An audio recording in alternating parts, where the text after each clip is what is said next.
하나님의 복된 말씀, 오늘 호세아 제12장을 보겠습니다. 호세아 제12장요 11장 마지막 절인 12절부터 12장 전체를 우리가 같이 합독하도록 하겠습니다. 우리 낭독자는 읽지 마시고 저와 함께 우리 성도들이 같이 읽도록 하겠습니다. 호세아 11장 12절의 말씀부터 12장 전체 14절까지 같이 읽겠습니다. 이 말씀은 하나님의 말씀입니다. 시작. 에브라임은 거짓으로, 이스라엘 족속은 속임수로 나를 애워쌌고, 유다는 하나님 곧 신실하시고 거룩하신 자에게 대하여 정함이 없도다. 에브라임은 바람을 먹으며 동품을 따라가서 종일토록 거짓과 포악을 더하여 아수르와 계약을 맺고 기름을 애굽에 보내도다. 여호와께서 유다와 논정하시고 야곱을 그 행실대로 벌하시며 그 행위대로 그에게 보응하시리라. 야곱은 모태에서 그의 형의 발 뒤꿈치를 잡아갔고 또 힘으로는 하나님과 겨루되 천사와 겨루어 이기고 울며 그에게 간구하였으며, 하나님은 베델에서 그를 만나셨고 거기에서 우리에게 말씀하셨나니 여호와는 만군의 하나님이시라. 여호와는 그를 기억하게 하는 이름이니라. 그런즉 너의 하나님께로 돌아와서 인애와 정의를 지키며 항상 너의 하나님을 바랄지니라. 그는 상인이라. 손에 거짓 저울을 가지고 속이기를 좋아하는도다. 에브라임이 말하기를 나는 실로 부자라. 내가 재물을 얻었는데 내가 수고한 모든 것 중에서 죄라 할 만한 불의를 내게서 찾아낼 자 없으리라 하거니와, 내가 애굽 땅에 있을 때부터 나는 내 하나님 여호와이니라. 내가 너로 다시 장막에 거주하게 하기를 명절날에 하던 것 같게 하리라. 내가 여러 선자에게 말하였고 이상을 많이 보였으며 선지자를 통하여 비유를 베풀어 노라. 길랏은 불의한 것이냐? 과연 그러하다. 그들은 거짓되도다. 길갈에서는 무리가 수송아지로 제사를 드리며 그 제단은 바디랑에 쌓인 돌무더기 같도다. 야곱이 아람의 들로 도망하였으며 이스라엘이 아내를 얻기 위하여 사람을 섬기며 아내를 얻기 위하여 양을 쳤고, 여호와께서는 한 선자로 이스라엘 애굽에서 인도하여 내셨고 이스라엘이 한 선자로 보호받았거늘 에브라임이 경노하게 함이 극심하였으니 이는 주께서 그의 피로 그의 위에 머물러 있게 하시며 그의 수치로 그에게 돌리시리라. 아멘, 아멘.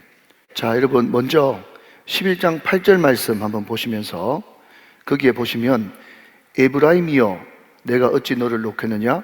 이스라엘이여 내가 어찌 너를 버리겠느냐? 여러분, 에브라임, 이스라엘 아무 소용없습니다. 그죠? 에브라임의 내 이름, 이스라엘의 내 이름이 들어가야 그 말씀이 나의 말씀이 되어집니다. 그래서 오늘 말씀을 받기 전에 여러분 11장 8절 말씀, 우리가 두 줄을 가지고 에브라임 대신에 내 이름, 이스라엘 대신에 내 이름을 넣어서 한번 해보겠습니다. 제가 먼저 해보면, 동렬아 내가 어찌 너를 놓겠느냐? 동렬아 내가 어찌 너를 버리겠느냐? 하나님의 말씀으로 받고 자기 이름을 넣어서 한번 해보겠습니다. 시작. 내가 어찌 너를 놓겠느냐? 내가 어찌 너를 버리겠느냐? 아멘. 하나님이 우리를 놓지 않고 버리지 않을 줄로 믿으십니까? 네, 이것이 하나님의 사랑이죠. 이게 호세아의 주제가 되어지는 것입니다. 자, 한 번 더 적용해 봅시다. 12장 4절 말씀에 한번 보시면 12장 4절 제가 읽습니다. 천사와 겨루어 이기고 울며 그에게 간구하였으며, 그 다음 하나님은 베델에서 그를 만나셨고 거기에서 우리에게 말씀하셨나니, 그렇게 이야기했습니다. 자, 여러분 한번 보십시오. 하나님은 베델에서 그를 만나셨어요. 그가 누굴까요? 야곱이에요. 야곱. 하나님이 베델에서 야곱을 만나셨고 거기에서 우리에게 말씀하셨어요. 자, 여러분 이것이 문장상으로 맞습니까? 틀려요. 원래 문장대로 하면 하나님은 베델에서 야곱을 만나셨고 그를 만나셨고 거기에서 그에게 말씀하셨나니, 이렇게 이야기해야 문장이 맞아떨어지는 거예요. 그런데 하나님은 어떤 하나님인가 하면, 하나님은 베델에서 그를 만나셨고요, 거기에서 야곱에게만 말씀하시는 게 아니라 우리에게도 말씀하신다는 거예요. 그러니까 여러분, 오늘 이 호세아 12장의 말씀은 누구한테 하시는 말씀입니까? 우리한테 하시는 말씀으로 들어야 된다는 거죠. 이해되시면 아멘. 그래서 여러분, 오늘 이 말씀을 통해서 야곱의 세 가지 모습을 보게 되는데, 오늘 이 말씀을 통해서 야곱에게만 말씀하시는 수천 년 전의 전설의 고향이 아니라 오늘 우리에게도 말씀하시는 레마의 말씀 되시기를 주님의 이름으로 축원합니다. 축복합니다. 자, 여러분, 이런 선지식을 가지고 다시 한 번 더 성경 본문 오늘 11장 12절 말씀 읽기 시작하겠습니다. 네, 우리 모니터 스피커를 조금만 좀 줄여주시면 제가 좀 덜 어색하겠어요. 네, 조명도 좀 한번 해보시고. 자, 11장 12절 말씀 같이 한번 읽어봅시다. 시작. 에브라임은 거짓으로, 이스라엘 족속은 속임수로 나를 에워쌌고, 유다는 하나님 곧 신실하시고 거룩하신 자에게 대하여 정함이 없도다 그랬습니다. 자, 여러분, 하나님께서 지금 이스라엘 백성들에게 진노하고 계신데, 왜 이스라엘 백성들에게 진노하시냐? 자, 진노한다는 말이 어디 있는가 하면요, 자, 14절 말씀, 12장 14절 말씀 보시면 에브라임이 격노하게 함이 극심하였으니 그랬지 않습니까? 지금 에브라임은 지난번에 말씀드렸듯이 이스라엘을 좀 마음 불편하게 볼 때 부르는 이름이다, 그렇게 말씀을 드렸어요. 하나님께서 지금 이스라엘, 북이스라엘이지만 우리에 대해서 굉장히 지금 격노하고 계신데요. 격노. 네, 화가 무척 나셨다는 거죠. 그러면 왜 이스라엘에게, 우리에게 격노하시는가? 그것을 보니까 에브라임은 거짓으로, 이스라엘 족속은 속임으로 나를 에워쌌다 그랬어요. 여러분, 여기에 거짓, 속임, 여기에 어떤 뜻이 포함되고 있는가 하면 원어상으로 보면요, 고의적으로 고의성이 들어가 있어요. 여러분, 모르고 속이는 것도 속이는 것이고 안 좋은 것이지만 고의로 어떤 사람을 속인다는 것은 굉장히 악한 것이죠. 여러분, 하나님은요, 거짓을 굉장히 싫어합니다. 제가 지난번에 한번 말씀드렸던가요? 우리는 거짓말을 너무 밥 먹듯이 하는, 거짓말을 좋아하는 민족이죠. 그래서 외국 사람들이 우리 한국 사람들을 평가할 때 무엇을 가지고 평가하는가 하면요, 우리 한국 사람들은 너무 거짓말을 잘한다는 거예요. 여러분, 대신에 우리는요, 7개를 범한다 그러면 굉장히 큰 잘못으로 생각하죠. 그런데 서양은요, 반대입니다. 뭐 서양이 다 좋다는 말은 아니지만 그럼에도 불구하고 서양은요, 성적인 범죄에 대해서 의외로 좀 간대한 것 같아요. 정직하게 말하기만 하면, 또 잘못을 용서 구하기만 하면 많이 좀 봐주는 것 같아요. 그런데 서양 사람들이 거짓말 해버리면요, 그 사람은 완전히 관로 밖으로 내놓습니다. 그리고 리더로서는 완전 아웃이에요. 거짓말이 제가 그렇게 크다는 거죠. 왜 그 사람들이 거짓말을 그렇게 경계하는가 하면 그 근거가 성경입니다. 성경 한 구절 보실까요? 요한복음 8장 44절 말씀을 같이 한번 보시겠습니다. 요한복음 8장 44절의 말씀입니다. 네, 좀 기네요. 같이 한번 읽어보실까요? 요한복음 8장 44절의 말씀, 시작. 너희는 너희 아비 마귀에게서 났으니 너희 아비의 욕심대로 너희도 행하고자 하느니라. 그는 처음부터 살인한 자요, 진리가 그 속에 없으므로 진리에 서지 못하고 거짓을 말할 때마다 제 것으로 말하니 이는 그가 거짓말쟁이요 거짓의 아비가 되었음이니라. 여러분, 마귀의 별명이 뭐라고요? 거짓말쟁이. 마귀의 별명이 뭐라고요? 거짓의 아비입니다. 그러니까 모든 거짓과 속임의 출처는 어디라는 것입니까? 마귀라는 것이에요. 마귀. 그러니까 성경적인 가치관이 뼛속까지 묻어있는 서양 세계에서는요, 거짓을 이야기하고 사람을 속인다는 것은요, 이것은 마귀짓을 하는 거기 때문에 용서가 안 되는 거죠. 여러분, 교회는 당연히 그래야 됩니다. 교회에서 여러분 얼마든지 잘못 저지를 수 있죠. 일부러 하는 말이 아니라 사람들은 다 인간 같기 때문에 잘못과 실수와 허물이 있을 수 있어요. 그런데 당신 이제 지었지, 너 잘못했지, 그렇게 이야기했을 때 우리가 다 알아보고 지금 당회가 그 사람을 불러서 이야기를 하는 건데, 확인하는 건데, 거기서도 여러분 거짓말을 하고 거기서도 눈가림 하려고 속이려고 한다면 그 사람은 완전 마귀에게 사로잡힌 거예요. 그러니까 여러분, 그런 사람은 더 가중해서 처벌을 받아야 되는 것이죠. 지금 이스라엘, 특별히 북이스라엘이 하나님의 경노를 사는 가장 큰 이유가 뭔가 하면 그 사람들은 일부러 고의성으로 속이고 거짓을 했기 때문에 하나님의 심판을 받았다는 거죠. 여러분, 일부러 속였다. 여기서 우리는 여로보암의 죄를 살펴볼 수가 있죠. 여러분, 솔로몬 아들이 르호보암이고 솔로몬의 신하가 여로보암이죠. 솔로몬 아들 시대 때 남북이 갈려졌습니다. 그때 북이스라엘의 왕이었던 여로보암이 백성들이 자꾸 절기가 될 때 남쪽 예루살렘을 그리워하면서 계속 남쪽을 향해서 가려고 하는 그런 시도가 있었죠. 그러니까 이 북이스라엘의 왕 여로보암이 이렇게 하다가는 모든 백성들을 다 남쪽으로 빼앗길 것 같거든요. 그러니까 그때 베델과 단에 뭘 만들고 금송아지를 만들어가지고 의도적으로 뻔히 그것이 여호와가 아니라는 것을 알매도 불구하고 백성들에게 이것이 너희를 인도한 여호와다 하면서 예루살렘까지 갈 것 없다. 다음과 베델에서 이 금송아지를 섬기면 이 금송아지가 여호와다 하면서 백성들을 일부러 고의적으로 속였죠. 그것이 거짓과 속임수 아니겠습니까? 그 여로보암의 죄 때문에 북이스라엘은 망할 수밖에 없는 그런 처지에 놓이게 된 것이죠. 여러분, 오늘 보니까 하나님께서 우리들에게 말씀하는 겁니다. 제가 4절에서 말씀한 것 같이 하나님께서는 베델에서 야곱을 만나주시고 우리에게 말씀하시잖아요. 우리가 하나님 앞에 진노를 살 수밖에 없는 이유가 있다면 우리가 하나님 앞에 고의적으로 거짓과 속임수로 나가는 것이죠. 구주대망 2023년이 밝았습니다. 혹시 여러분 가운데, 여러분 가정 가운데 저 윗대부터 그냥 거짓말하는 것이 입에 달라붙어 있고 그냥 재미로 그냥 사람을 속이는 그것이 그냥 재미인 줄 알고 내려오는 그런 가게의 안 좋은 그런 습관들과 안 좋은 버릇들이 있다면 깨끗하게 거짓을 청산하고 하나님 앞에 정직으로 나아가는 여러분 되시기를 주님의 이름으로 축원합니다. 여러분, 성경은요 어렵지 않습니다. 간단 명료하고 확실합니다, 여러분. 자, 여러분, 항상 하나님 앞에서 거짓과 속임수로 하나님을 속였던 이 사람들은 어떤 상태인가 하면요, 자, 12장 1절 말씀을 한번 보시면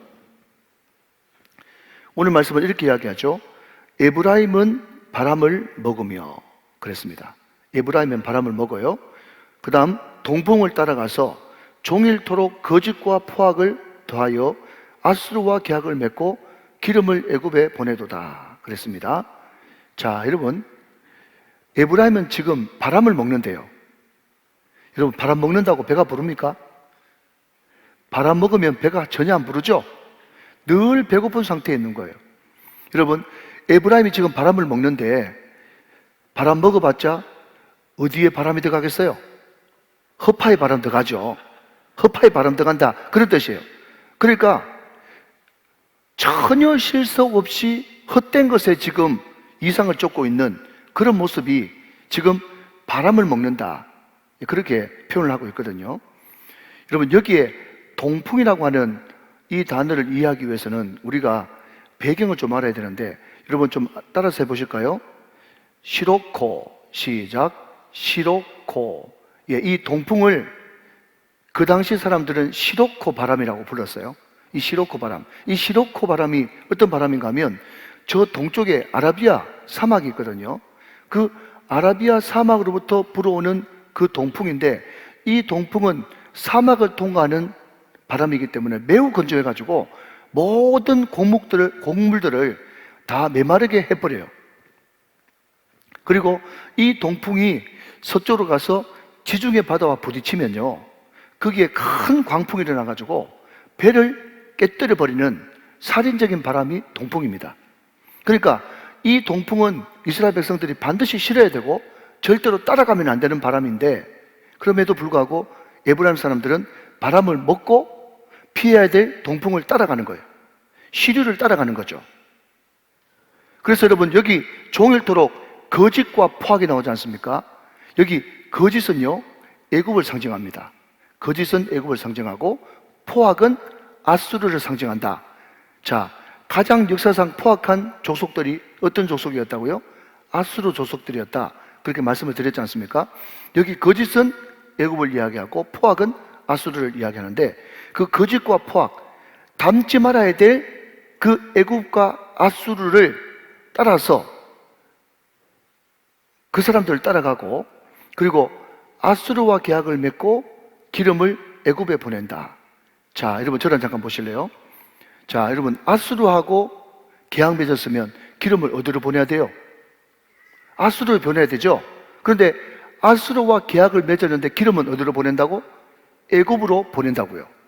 자, 그러면 여러분 아수르와 계약을 맺고 기름은 애굽으로 보낸다. 이것을 전문용어로 세 글자로 바꾸면 시작.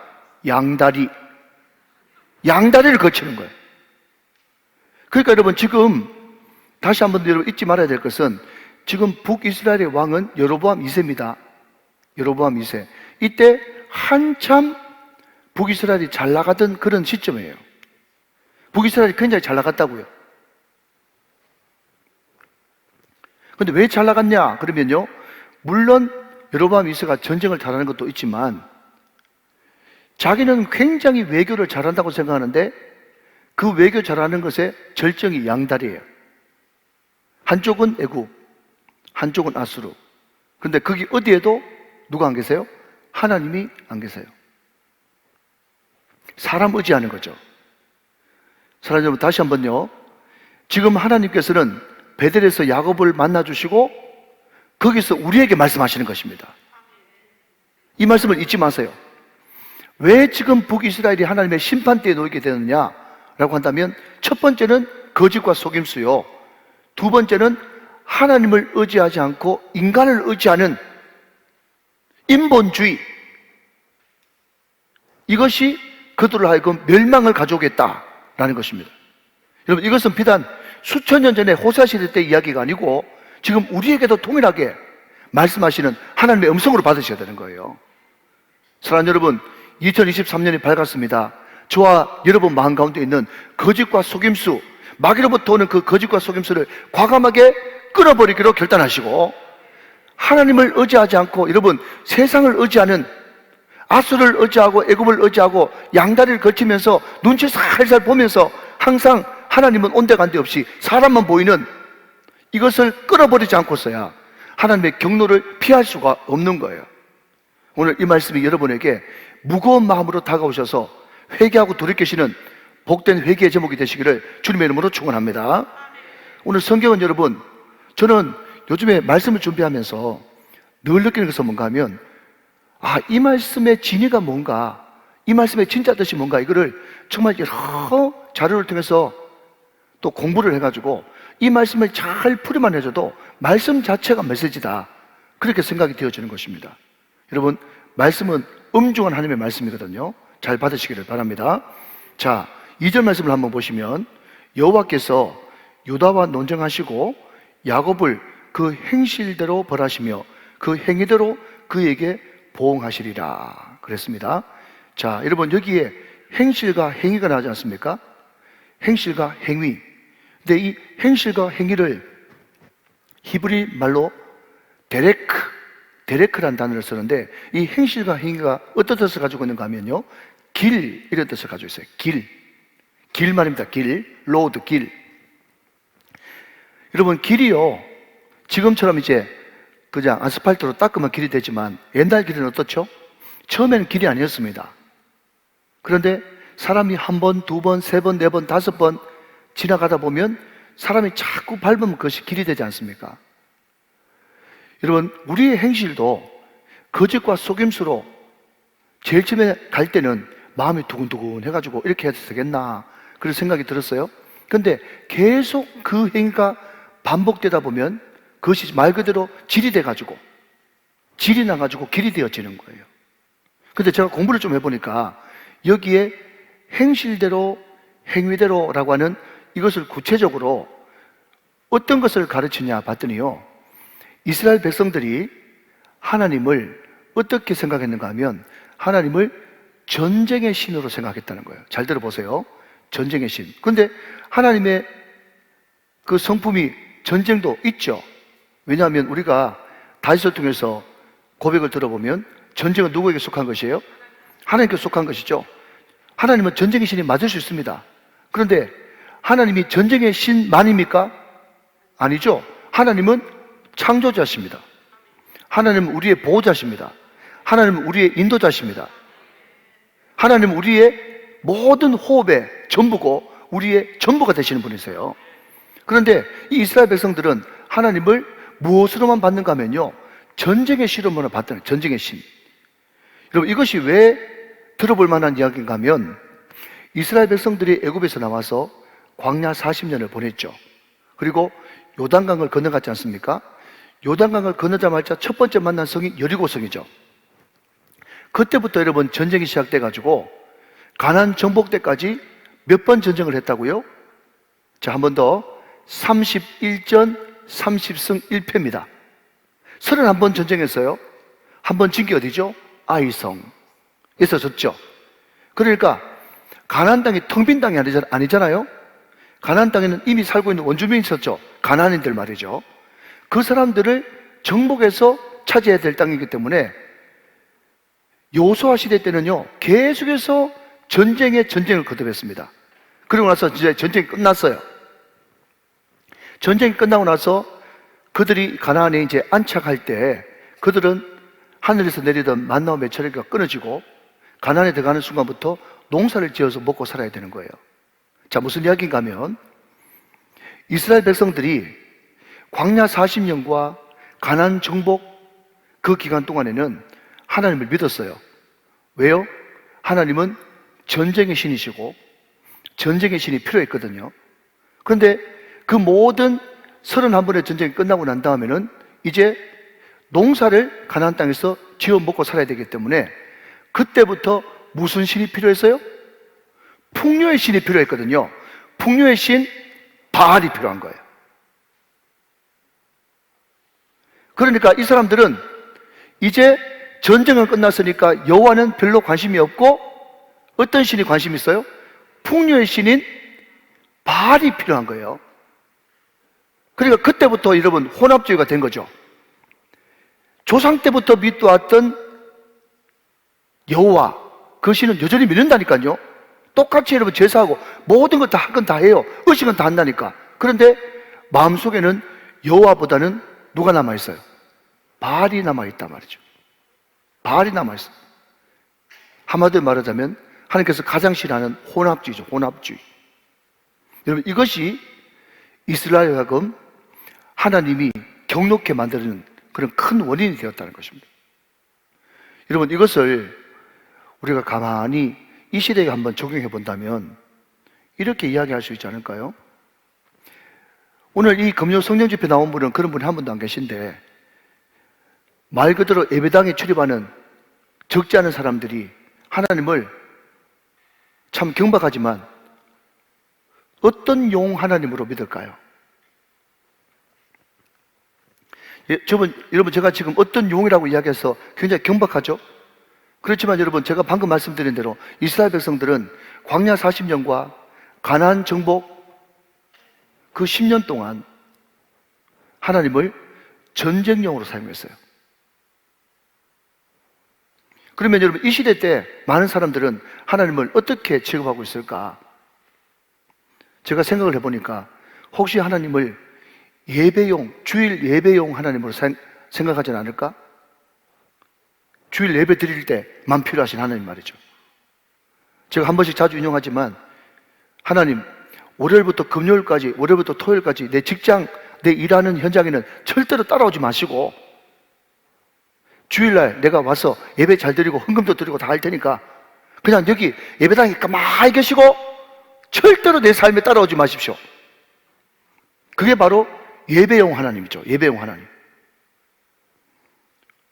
또 하나는 여러분 좀 부정적인 이야기 같지만 어떤 분한테는 하나님이요 119용 하나님이야. 119 그게 뭐죠? 응급용이에요. 응급용. 내가 모든 것이 편하고 내 뜻대로 잘 될 때는 전혀 하나님만 찾다가 갑자기 무슨 일이 생기기만 하면 주여 하면서 달려오는. 그래서 우리 성도들은 늘 나오시는 분들이 나오기 때문에 제가 안 놀래지만 다른 교회 가보면 말이죠, 갑자기 새벽기도 안 나오던 사람이 새벽기도 나오면 목사님 가슴이 덜렁컹 내려앉는다잖아. 또 무슨 일이 생겼나? 저 성도는 날마다 무슨 일이 생길 때만 새벽기도 나오는데, 그래가지고 목사님 가슴이 덜컥 내려앉잖아요.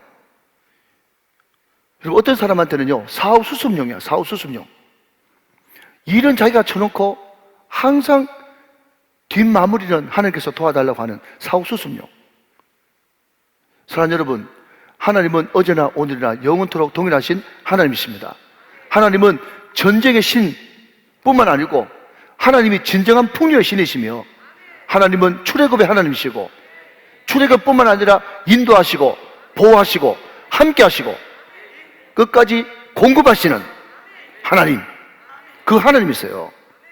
사랑하는 여러분, 이스라엘 백성들은 말이죠, 하나님을 전인격적으로 받아들이지 않고 항상 필요할 때만, 하나님을 사랑하는 것이 아니고 하나님을 사용만 했으니까 하나님께서 그런 마음들이 서운하신 거겠죠. 자, 한 걸음 더 나가서 여러분 3절 말씀을 보십시다. 3절 말씀. 야곱은 모태에서 그의 형의 발 뒤꿈치를 잡았고 또 힘으로는 하나님과 겨루되, 4절, 천사와 겨루어 이기고 울며 그에게 강구하였으며 그랬습니다. 자, 여러분 여기에 드디어 이제 야곱이라고 하는 인물이 등장하는데, 야곱이 모태에서 나올 때부터 뭘 했다고요? 형의 발 뒤꿈치를 잡았죠. 속이는 자, 약탈하는 자, 발 뒤꿈치를 잡는 자였습니다. 그리고 장성에서는 또 힘으로 하나님과 겨루었어요. 이게 언제 이야기입니까? 창세기 32장의 야복강 사건이죠. 내 힘으로 하나님과 씨름하면서 어떻게 하든지 하나님 앞에 한번 이겨보려고 하는 그 마음. 그러니까 이 야곱이라고 하는 인물은 전형적인 어떤 인물인가 하면, 자기의 이익을 위해서는, 자기의 출세를 위해서는 어떤 것도 속일 수 있고 어떤 것도 겨룰 수 있는 그런 사람이 야곱이라는 거예요. 여러분, 야곱은요, 속여가지고 장자권을 뺏은 사람입니다. 또 야곱은 눈이 어두웠던 자기 아버지를 속여가지고 축복권을 차지했던 사람입니다. 하나님께서 로마서 말씀에 그렇게 하지 않아도 처음 태어날 때부터 큰 자가 어린 자를 섬기리라고 말씀하셨기 때문에 하나님께서 그런 방법이 아니어도 얼마든지 야곱에게 장자권과 축복권을 주실 건데, 야곱은 자기 힘으로 그것을 차지하려고 했단 말이죠. 그 결과가 됐습니까? 결국은 바단 아람 외삼촌 라반의 집에 가서 죽도록 고생하는 그 과정을 거치지 않습니까? 여러분, 많은 사람들이 지금 야곱과 같이 어떻게 하든지 내 성공을 위해서 내 힘으로 한번 해보려고 하는 이 자아가 깨지지 않는 이 마음 말이죠. 여러분, 그래서 제가 제자 훈련할 때 그냥 재미삼아 늘 자주 하는 그냥 뭐 게임이라 그럴까요? 그냥 뭐 아이스 브레이크가 있는데, 그게 뭔가 하면, 자, 우리 성도님들 생각해 보십시오. 여러분이 지금 사막을 건너가고 있는데, 사막을 누구하고 건너가는가 하면 양, 소, 말, 원숭이, 사자, 이 5 짐승하고 건너가는 거예요. 그러면 무엇을 제일 먼저 버리고 무엇을 끝까지 데려가겠습니까? 이렇게 물어보거든요. 다시 한번, 양, 소, 말, 사자, 원숭이, 이 5가지를 데리고 간단 말이죠. 여러분, 결론부터 말씀드리면, 사자는 자존심, 양은 자식, 그리고 원숭이는 배우자, 소는 재물, 말은 자기 말이죠. 이 자아거든요. 이게 어떤 유명한 대학에서 그냥 소위 말해서 그냥 뭐죠?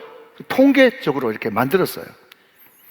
그래서 이번에 제가 1:1 제자 양육하는데 우리 모 집사님하고 모 권사님하고 부부가 들어왔거든요. 부부가 들어왔는데 부부가 그게 그건지도 모르고 제일 먼저 다 원숭이를 버려버렸어. 그때 분위기가 썰렁하더라고. 원숭이를 버려버렸단 말이죠. 제가 말을 못 하겠는 거예요. 원숭이가 배우자라고. 근데 제가 그랬어요. 뭐라고 얘기했는가 하면, 그냥 확률이니까 그냥 듣고 넘기세요. 자, 그렇게 이제 수습을 제가 해드렸다는 거 아닙니까? 그런데 대체로 여러분 한 10명쯤 이렇게 재미삼아 물어보면요, 거의 6명 내지 7명이 제일 마지막까지 데려가는 것이 뭔가 하면 말을 데려갑니다. 말 끝까지 타고 와야 되거든. 그게 뭔가 하면요, 사람이 죽을 때까지 안 변하는 게 자아입니다. 하나님께서 그 루스라고 불리는 베델에서부터 야곱을 만나기 시작해가지고 언제까지 훈련시켰는가 하면 평생 죽을 때까지 하나님께서 훈련시키시고 연단시키셔가지고 이제 여러분 창세기 47장쯤에 가니까 말이죠, 야곱이 드디어 애굽의 바로하고 만나가지고 네 나이가 몇 살이냐 그렇게 이야기하니까 야곱이 이렇게 이야기합니다. 내 나이 130세, 험악한 세월을 보냈다고. 그렇게 바로 앞에서 고백하고 난 다음에 그 다음에 너무 우스운 장면이 나오는데, 그게 뭔가 하면 야곱이 신처럼 여겨졌던 바로 머리 위에 안수를 딱 하고 축복하고 그 자리를 훌훌 틀고 떠나갔다는 거예요. 그게 무슨 뜻이겠습니까? 네가 지금 살아있는 신처럼 추앙받지? 그거 아니야. 하나님이 주시는 축복이 진짜야. 그것을 바로의 축복을 통해서 가르쳐 주는 거예요. 사랑하는 여러분, 정말 끈질기게 변하지 않는 이 자아, 이 야곱, 내 안에 들어있는 그 야곱, 이 야곱이 언제 꺾여지는가 하면요, 하나님께서 찾아오셔가지고 환도뼈를 칠 때, 여러분 그 환도뼈가 지금으로 말하자면 고관절이거든요. 그 어른들이 겨울 때 여러분 넘어져가지고 그것 때문에 돌아가신 분도 많지 않습니까? 그 힘에 거는 데는 그 고관절을 쳐버리니까 그때부터 야곱이 절잖아요. 여러분 분명히 성경에는 너를 이스라엘 한다, 이스라엘, 하나님과 겨루어서 이겼다 그러지만, 자 여러분 생각해 보십시오. 겨루어서 이겼으면 울 리가 만무하잖아요. 그런데 여러분 오늘 호세아서 12장 3절 말씀 보니까, 4절 말씀 보니까 천사와 겨루 이겼는데 지금 야곱이 어떻게 하고 있다고 이야기하고 있어요? 울었다 그랬어요. 이 말은 여러분 하나님이 진짜 야곱을 못 이겨서 못 이긴 겁니까? 아니면 야곱의 그 고집스러움을 보고 하나님께서 져주신 겁니까? 져주신 거예요. 그렇지만 여러분 환도뼈를 쳐가지고 힘의 근원을 꺾어버렸기 때문에 진짜로 이긴 것은 하나님이 이긴 거예요. 그래서 네가 이겼다, 네가 하나님과 기도해서 이겼다 하면서 떠나려고 하자, 야곱이 끝까지 하나님과 삿발을 놓지 않고 울면서 뭐라고 얘기했습니까? 당신 나를 축복하지 않으면 내가 결단코 당신을 떠나지 않겠다고 울면서 강구하지 않습니까? 사랑하는 여러분, 언제 우리의 인생이 일대의 전환을 일으키면서 우리의 인생이 더 이상 야곱이 아니라 이스라엘로 변화되는가 하면, 하나님이 축복해 주지 않으면 안 됩니다. 하나님이 은혜 주시지 않으면 안 됩니다. 하나님께서 나와 함께 하시지 않으면 안 됩니다. 하나님과 정말 약복강가에서 내 힘의 근원이 끊어지고 하나님의 축복으로만, 하나님의 은혜로만, 하나님 주신 힘으로만 내가 살 수 있다고 울면서 강구하는 그때 나는 이제 두 번 태어나는, 이전에는 야곱이었는데 이제는 이스라엘로 새롭게 태어나는 분해의 동턴나침이 시작되어지는 것이죠. 사랑하시는 여러분, 이 말을 거꾸로 말하면 하나님께서 왜 이스라엘, 오늘 저와 여러분들에게 격려하시는가? 끝까지 내 자아가 꺾이지 않고 내 환도뼈가 부러지지 않고 하나님과도 맞짱 떠서 이겨보려고 하는 내 성공을 위해서라면 이스라엘임에도 불구하고 거짓과 속임수를 반복되이 하는 이 꺾여지지 않는 이 자아가 완전히 주님 앞에 꺾여야만 하나님의 노가 풀리고 하나님의 축복이 시작된다는 것입니다. 오늘 이 말씀을 통해서 다시 한 번 더 하나님 앞에 완전히 꺾이는 복된 분이엘의 밤이 되시기를 주 예수 그리스도의 이름으로 축원합니다. 축원합니다. 여러분, 하나님은 단순히 전쟁의 신이 아니고 5절 말씀 보면 여호와는 만군의 하나님이시라. 만군의 하나님. 여러분, 만군의 하나님, 이것을 제가 다른 말로 쉬운 말로 바꿔볼까요? 전 세계 72억 인구 다 붙어도 하나님 한 분 못 이긴다예요. 이게 만군의 하나님, 전능하신 하나님의 풀어서 설명하는 단어입니다. 잘 들으십시오. 하나님께서 뜻을 세우시면요, 전 세계 72억이 다 붙어가지고 동성기도해도 안 됩니다. 하나님 뜻을 세우시면 모든 사람들이 다 반대해도 되고야 맙니다. 그게 만군의 하나님 여호와예요. 하나님은 전능하십니다. 여호와는 만군의 하나님이시니라. 여호와는 그를 기억하게 하는 이름이니라. 여러분, 여기에 기억하다라고 하는 이 말이 굉장히 중요한 단어거든요. 자카르라고 하는 굉장히 여러분 유명한 단어인데, 이 자카르가 있기 때문에 하나님이 우리를 구원하시는 거예요. 하나님은 우리를 기억하십니다. 하나님은 우리를 헤세드, 사랑하십니다. 하나님은 우리가 하나님의 정의 가운데 들어오기를 원하십니다. 그래서 여러분 6절 보시면, 그런즉 너희 하나님께로 돌아와서 인애와 정의를 지키며 항상 너희 하나님을 바랄지니라. 그렇게 되어 있어요. 자, 여러분, 호세아 전체의 주제가 뭡니까? 여호와께 돌아가자. 여호와께 돌아오라. 그 아닙니까? 그러니까 하나님께서 이렇게 전능하신 분이고, 하나님께서는 너희들이 정말 정직하게 하나님만 의지하고 주님 앞에 무릎 꿇고 나가기를 원하시는 그 하나님, 만군의 여호와시니 너희들이 여호와께 돌아오며, 돌아와서 인애와 정의, 인애와 정의가 하나님의 대표적인 성품이잖아요. 인애는 사랑이고 정의는 공의니까 하나님의 사랑과 공의 안으로 그 품에 안겨서 항상 너희 하나님을 바랄지니라. 자, 여러분, 여기에 너희 하나님을 바랄지니라 라고 하는 이 말이 말이죠, 우리가 주만 바라볼지라 하면서 하나님 바라는 것은 우리가 눈으로 바라는 줄 그렇게 생각되잖아요. 근데 여러분, 굉장히 중요한 단어입니다. 자, 한번 따라해 보실까요? 카와, 시작. 카와. 여기 카와라고 하는 것이 바라본다 이렇게 번역되어 있는데, 이 카와가 여러분 원어적인 뜻이 뭔가 하면요, 묵다 이런 뜻입니다. 묵다. 손을 묵다 할 때 묵다. 그러니까 여러분, 우리가 하나님과 동행하는 것은 그냥 눈으로만 바라봐서 되는 것이 아니라 하나님께 완전히 묶여야 되는 거예요. 하나님께 묶일지어다. 여러분, 묶이면 어떻게 되는 겁니까? 그와 하나가 되어지는 거죠. 하나님의 사랑과 하나님의 공의 질서, 거기서 완전히 묶여서 그 안에서 행할 때 하나님은 우리에게 이런 축복을 허락하신다는 거예요. 사랑하는 여러분, 2023년 저와 여러분이 하나님께 온전히 묶이는 그런 은혜가 있게 되시기를 주님의 이름으로 축원합니다. 축복합니다. 자, 한 걸음 더 나가서, 자, 여러분 7절 말씀을 한번 보시면, 7절 말씀, 자, 저와 같이 한번 읽어보실까요? 시작. 그는 상인이라 손에 거짓 저울을 가지고 속이기를 좋아하는도다 그랬습니다.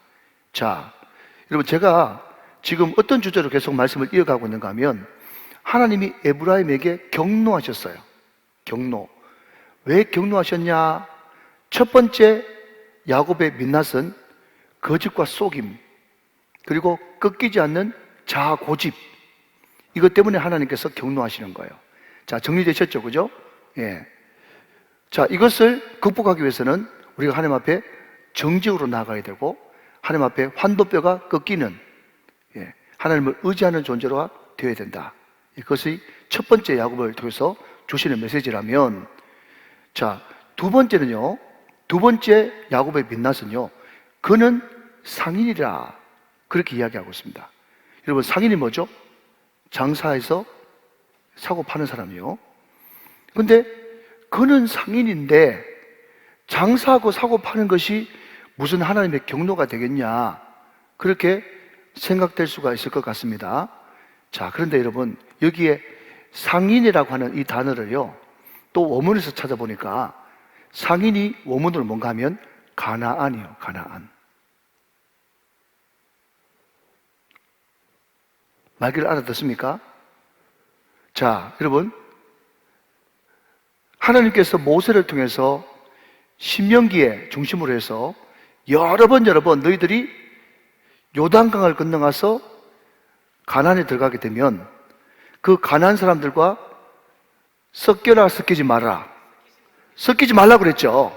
절대로 가난한 사람과 섞이면 안 된다. 왜? 그 사람들은 거기에 있는 바알과 아세라와 아스타롯, 그러니까 그들에게 풍요를 주는 그 신, 우상을 섬기고 있는 그 민족이기 때문에 절대로 그들과 섞이면 안 된다. 그렇게 이야기를 했어요. 여러 차례 이야기했습니다. 믿으시면 아멘. 그런데 여러분, 그는 상인이다. 이 상인이라고 하는 말이 뭐라고요? 가나안이라예요. 여러분, 지금 여기 그는이라고 하는 이거는요, 에브라임, 이스라엘을 이야기하는 거거든요. 그러니까 여러분, 정상적으로 되려 그러면 어떻게 돼야 되는가 하면, 그는, 에브라임은 하나님의 백성이라, 이스라엘은 하나님의 백성이라, 이렇게 이야기해야 올바른 호칭이 되어지는 거예요. 이해되십니까? 그런데 그는 상인이다, 이것을 그는 가난이다, 그렇게 불려지니까 하나님께서 당연히 여러분 그 에브라임에게 격려할 수밖에 없는 거죠. 이해가 되십니까, 여러분? 자, 계속 좀 봅시다. 근데 이 에브라임이 여러분 장사꾼이 돼가지고 이제 가난이 돼버렸어요. 그런데 장사꾼 되는 것조차도 마음이 불편한데, 그 다음에 좀 더 읽어보면 7절에 이렇게 이야기합니다. 그는 상인이라 손에 거짓 저울을 가지고 속이기를 좋아하는도다. 이해되시죠? 그러면서 여러분, 돈이 많아지니까 이 사람 에브라임이 뭐라고 이야기하는가 하면 8절에 에브라임이 말하기를 나는 실로 부자라. 내가 재물을 얻었는데 내가 수고한 모든 것 중에서 죄라 할 만한 불의를 내게서 찾아낼 자 없으리라 하거니와. 그랬습니다. 자, 여러분, 돈이 점점 많아지니까 이 사람들이 뭐라고 이야기하는가 하면요, 나는 불의한 게 아무것도 없대. 여러분, 이것을 다른 말로 바꾸면 이제 자기가 신적 존재가 된 거예요. 신적 존재. 여러분, 이 세상에서 가장 지금 현존하는 강력한 우상은 돈입니다. 그 돈이 점점 능력을 발휘하게 되면 어느 순간 그 돈은 신적인 존재가 됩니다. 그러면서 돈을 많이 가지고 있는 사람은 뭐라고 생각하는가 하면요, 나는 부정이 하나도 없고 잘못한 것도 하나도 없고 나는 부유해가지고 부족한 것이 아무것도 없다고 그렇게 이야기하지만 그의 저울은 여전히 속이는 저울이고 거짓 저울을 가지고 속이기를 좋아한다. 이것이 지금 에브라임의 현 상태다 하는 것입니다. 그러면서 주님께서 이렇게 이야기하고 있습니다. 이제 상기시켜 주는 거죠. 자, 9절 10절 제가 읽겠습니다. 내가 애굽 땅에 있을 때부터 나는 내 하나님 여호와니다. 내가 너로 다시 장막에 거주하게 하기를 명절날에 하던 것 같게 하리라. 그랬습니다. 자, 애굽 땅에 있을 때부터 그 사람의 주인은 누구였습니까? 하나님이 내 주인이다. 그렇게 이야기하고 있고요. 계속해서 이야기하기를 내가 너로 하나님이 에브라임으로 다시 장막에 거주하기를 명절날에 하던 것 같게 하리라. 자, 장막에 거주하는 명절, 그때가 언제죠? 장막절입니다. 다른 말로 수장절이다, 그렇게 부르죠. 여러분, 이때는 우리나라 절기로 이야기하자면요, 추수감사절, 추석입니다. 1년에서 가장 풍요로울 때예요. 그런데 여전히 에브라임이 가나안처럼 돼가지고 돈을 좋아하고 돈이 자기들의 우상과 신이 돼가지고 돈이 많았을 때 교만이 배 밖으로 나가지고 돈이 완전 신이 돼가지고 나는 전혀 부족한 것도 없고 허물도 없다 라고 이야기하는 그 사람들한테 하나님께서 뭐라고 반박하시는가 하면, 애굽에서 있을 때부터 너희들은 내 것이었어. 광야 40년 동안 만나와 메추라기 누가 내려줬니? 내가 내려줬어. 불 끄던 구름 끄던 누가 제공했니? 내가 제공했어. 네가 그것을 알지 못하고 마치 네가 모든 것을 다 할 수 있는 신처럼 행동한다면 너희들이 광야 동안 있었던 그 초막 짓고 살던 그때로 내가 너희들을 얼마든지 만들어버릴 수도 있어. 지금 그 이야기를 하고 있는 것입니다. 사랑하신 여러분, 오늘 우리가 이 말씀을 들으면서 우리의 모든 공급하심이 내 것이 아니라 하나님께서 우리에게 주신 분복이라는 것을 분명히 고백하셔야 되는 거예요. 그 고백이 없으면 하나님께서 우리를 통해서 경노하신단 말이죠. 자, 여러분, 성경 한 구절 여러분에게 소개합니다.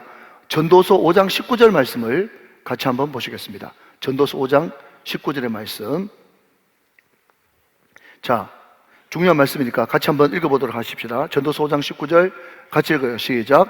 또한 어떤 사람에게든지 하나님이 재물과 부요를 그에게 주사 능히 누리게 하시며 제 몫을 받아 수감으로 즐거워하게 하신 것은 하나님의 뭐다? 선물이다. 믿으시면 아멘. 여러분, 우리가 지금 누리고 있고 또 우리가 지금 편하게 사는 이 모든 것들, 또 내가 수고한 만큼 지금 차지하는 이 모든 즐거움, 이 모든 것들이 다 내가 잘나서 주어진 것이 아니고 하나님의 선물이라고 분명히 전도서 5장 19절 말씀에서 이야기하고 있는 것이에요. 여러분, 고 이병철 회장께서 암 진단을 받았을 때 그 의료진들에게, 우리나라 최고의 의료진들 아니겠어요? 그 의료진들에게 뭐라고 이야기했는가 하면, 자네들 어떻게 하든지 내 생명을 1년만 연장시켜 주게나. 묵묵하게 듣고 있었어요. 왜 이 사람이 1년만 더 살기를 원했는가 하면, 내가 이때까지는 돈을 버는 방법밖에 몰랐는데 내가 내 생명이 1년만 연장되어진다면 이 돈을 정말 의미 있게 좀 쓰고 죽고 싶다고, 그런 꿈을 그 의료진한테 이야기했다는 유명한 이야기가 전해지고 있습니다. 그렇지만 여러분, 그 꿈을 못 이루었죠. 조지 소로스라고 하는 미국의 유명한 투자자 아실 겁니다. 여러분, 이 사람이 벌써 지금 나이가 93세 되는데 이 사람의 1년 벌어들이는 돈이 한 5억 달러 정도 되어져요. 예, 절대 놀라지 마시고, 여러분, 5억 원 아니고 5억 달러. 예, 5억 달러 되는데 이 사람의 수입의 절반을요, 이 사람이 헝가리 출신이거든요. 헝가리 출신. 그러니까 자기 나라 헝가리처럼 이제 공산주의에 있다가 민주화되기 시작한 그 나라의 민주화를 위해서 재산의 절반을 기부재단에 헌신한 사람입니다. 예수 잘 믿는 사람이에요. 그러니까 자기가 번 돈, 자기가 가지고 있는 이 재물이 절대로 자기 것이 아니고 하나님께서 정말 의미 있고 하나님께서 원하시는 쪽에 쓰라고 주신 하나님의 선물인 줄 생각하는 그 마음이 있을 때 하나님께서 기뻐하시지만, 그 재물을 위해서 하나님의 백성이 가난한 사람이 돼가지고 그 재물을 위해서라면 어떤 짓도 다 할 수 있는 그런 신앙생활을 할 때 하나님이 그 사람을 축복할 수가 없다는 거예요. 자, 여러분 조금만 더 보십시다. 몇 절을 보시는가 하면 10절, 11절 보세요. 내가 여러 선지자들에게 말하였고 이상을 많이 보였으며 선지자들을 통하여 비유를 베풀었노라. 길앗은 불의한 것이냐? 과연 그러하다. 그들은 거짓되도다. 길갈에서는 무리가 소송아지로 제사를 드리며 그 제단은 밭이랑에 쌓인 돌무더기 같도다. 그랬습니다. 자, 하나님이 이스라엘 백성들을 얼마나 사랑했었는지 여러 선지자들을 통해서 말했고, 또 하나님께서 이상을 보여줬고, 스가랴 선지자들을 통해서, 선지자를 통해서 많은 비유를 베풀었어요. 하나님께서 여러 번 여러 통로를 통해서 하나님이 이스라엘 백성들을 얼마나 사랑하시는지를 가르쳐 줬음에도 불구하고 이스라엘 백성들은 그 하나님을 제대로 믿지 않았다는 거죠. 그리고 여러분, 여기 11절에 길앗이 나오지 않습니까? 길앗. 근데 이 길앗을 좀 길게 풀어서 쓰면 길앗 라못입니다. 길앗 라못. 길앗 라못, 거기에 뭐가 있었는가 하면 도피성이 있어서 도피성. 그러니까 북이스라엘 지역에 속해 있는 도피성이 길앗 라못이에요. 그러니까 이스라엘 백성들한테는요, 그 길앗 라못이 성지 중에 성지죠. 왜냐하면 단과 베델에 금송아지 우상이 있고 거기가 거룩한 장소라고 이야기하지만 이름은 못 바꾸잖아요. 진짜 성지는 예루살렘에만 있지 않습니까? 그런데 단과 베델에 그것을 만들어놔도 사람들한테 정통성과 정당성을 얻지 못하는 거예요. 그렇지만 길앗 라못은 어떤 곳입니까? 옛날 때부터 도피성이 있었던 곳이니까 길앗 라못이 북이스라엘 임금한테는 굉장히 전통적인 그런 신앙의 장소가 되겠죠. 또 그 뒤에 여러분 길갈이라고 하는 장소가 나옵니다. 길갈은 또 어디입니까? 이스라엘 백성들이 요단강을 건너고 나서 첫 번째 도착했던 곳이 길갈이죠.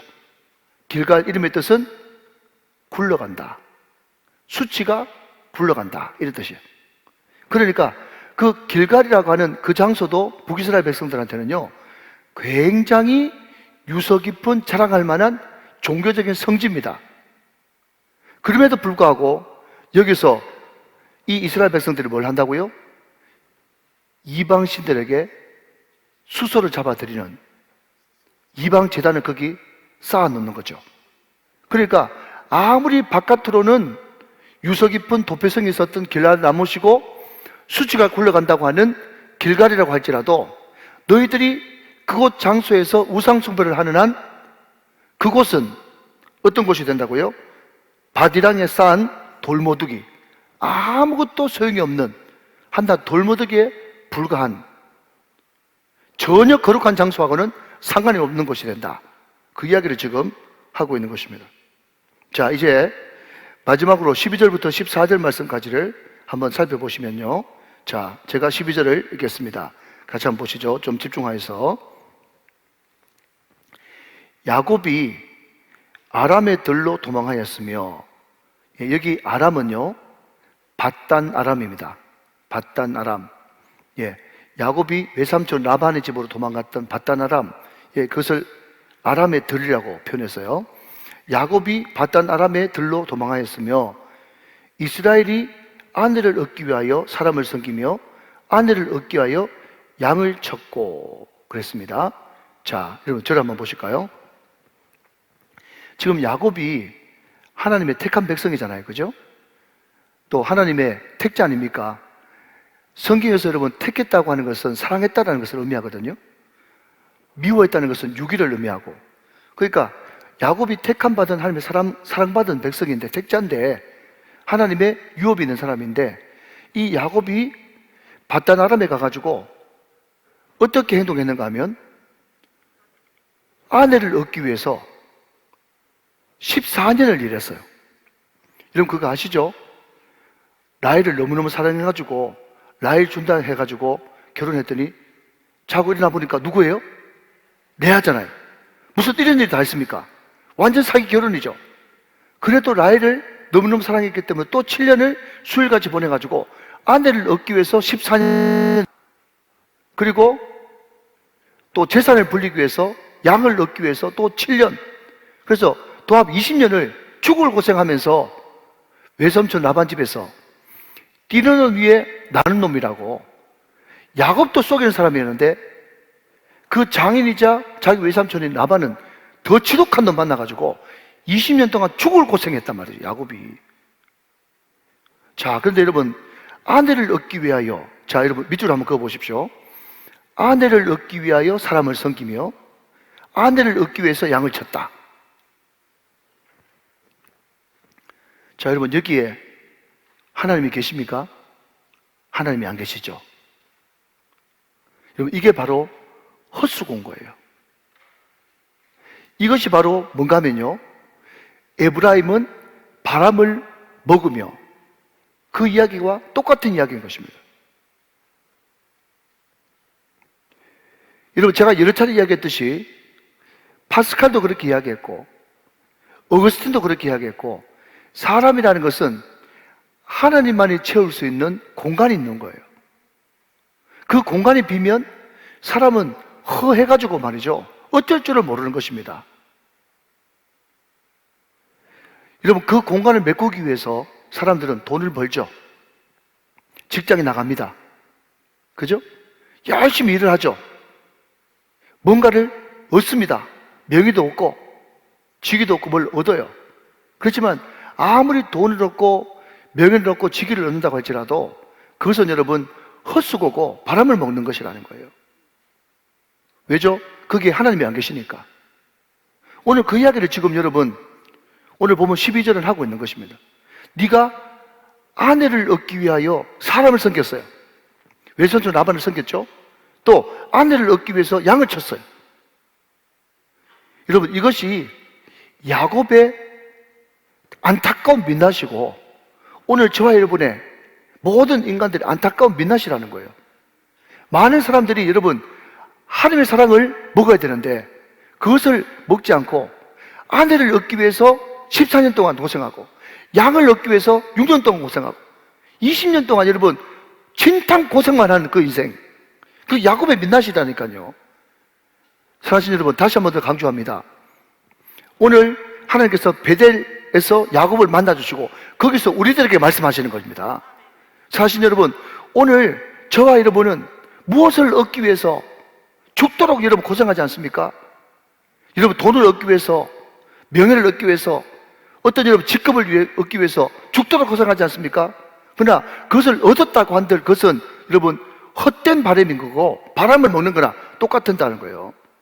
사랑하는 여러분, 아내를 얻기 위해서 사람을 섬기고 아내를 위해서 양을 치지 말고 하나님을 위해서, 하나님의 영광을 위해서 살아갈 수 있는 저와 여러분 되시기를 주님의 이름으로 축원합니다. 자, 여러분, 오늘 여러분 13절 말씀은 결론적으로 이렇게 이야기합니다.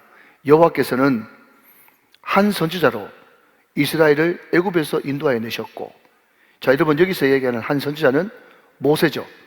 여호와께서는 한 선지자 모세로 이스라엘을 애굽에서 인도하여 내셨고, 이스라엘이 한 선지자로 보호받았거늘 모세를 통해서 하나님께서 인도하여 내고 모세를 통해서 광야 40년 동안 지나면서 하나님께서 애굽에서 구원하실 뿐만 아니라 불기둥과 구름기둥으로 인도하시고 불기둥과 구름기둥으로 보호하시고 인도하시고 함께하시고 공급하시는 그 하나님의 사랑. 마지막 14절입니다. 에브라임이 경노하게 함이 극심하였으니 그의 주께서 하나님께서 그의 피로 그의 위에 머물러 있게 하시며 그의 수치를 그에게로 돌리시리라. 사랑하신 여러분, 말씀을 이제 뵙겠습니다. 하나님께서 이스라엘 백성들을 너무너무 사랑하셔서 한 사람 모세로 말미암아 애굽에서 출애굽하게 하시고 홍해를 건너게 하시고 광야 40년 동안 때마다 시마다 인도하시고 보호하시고 함께하시고 공급해 주셨습니다. 그 사랑이 너희들의 만족이 되어지고 너희들의 필요가 되어져야 되지. 너희들이 정말 사람을 위해서, 아내를 얻기 위해서 사람을 섬기고 아내를 위해서 양을 친다니 이게 무슨 말이냐, 그 이야기를 지금 하고 있는 거죠. 자, 여러분 전체를 한번 정리하고 말씀을 맺도록 하겠습니다. 하나님께서 지금 에브라임, 이스라엘, 이 야곱의 후손들에게 굉장히 지금 경노, 화가 나셨어요. 왜 화가 나셨는가? 세 가지 야곱의 민낯 때문에 그런데 첫 번째 야곱의 민낯은 거짓과 속임수입니다. 그것 때문에 하나님께서 경노하시는 거예요.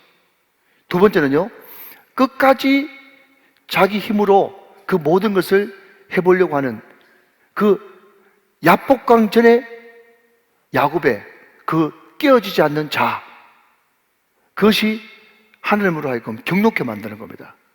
사실 여러분, 거짓과 속임수가 정직으로 변화될 수 있는 복된 밤이 되시기를 주님의 이름으로 축원합니다. 내 깨어지지 않는 이 자아가 하나님께서 오늘 이 시간 여러분을 뜨겁게 만나주심으로 힘에 끄는 환도뼈가 꺾여지고 하나님과 완전히 묶여서 하나 되어지는 그런 은혜가 오늘 이 밤에 나타나시기를 주님의 이름으로 축원합니다.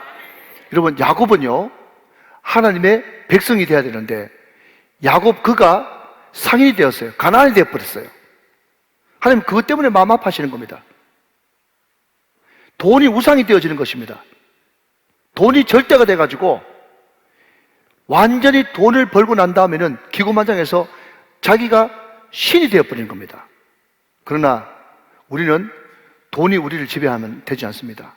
돈이 하나님께서 우리에게 주신 선물인 줄로, 분복인 줄로 믿고 우리가 돈을 부리는 복된 사람이 되어야 되는 것입니다. 마지막으로 우리는 아내를 얻기 위해서 사람을 섬기고 아내를 얻기 위해서 양을 치는 그런 사람, 사람에게 끌려다니는 그런 사람이 아니라 항상 우리를 구원하시고 우리에게 세례를 베푸시고 우리를 지키시고 보호하시고 함께 하시고 공급하시는 그 하나님이 나의 인생의 목적이 되고 영광이 되어서 항상 하나님의 뜻대로 쫓아 살아갈 수 있는 복된 인생이 되어야 된다. 이것이 야곱을 통해서 주시는 세 가지 민낯이요 우리들의 민낯이 되어지는 것입니다. 자, 마지막으로 성경 한 구절 읽고 말씀을 맺도록 하겠습니다. 요한 1서 2장 17절의 말씀입니다. 요한 1서 2장 17절의 말씀. 자, 결론의 말씀으로 읽고 말씀을 맺습니다. 시작.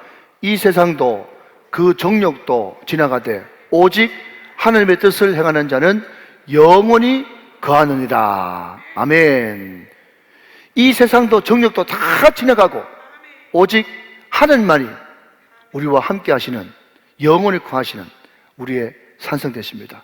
사랑하신 여러분, 그 하나님께 돌아가서 하나님의 인애와 정의 그것에 묶여서 살 수 있는 저와 여러분 다 되시기를 주 예수 그리스도 이름으로 축원합니다.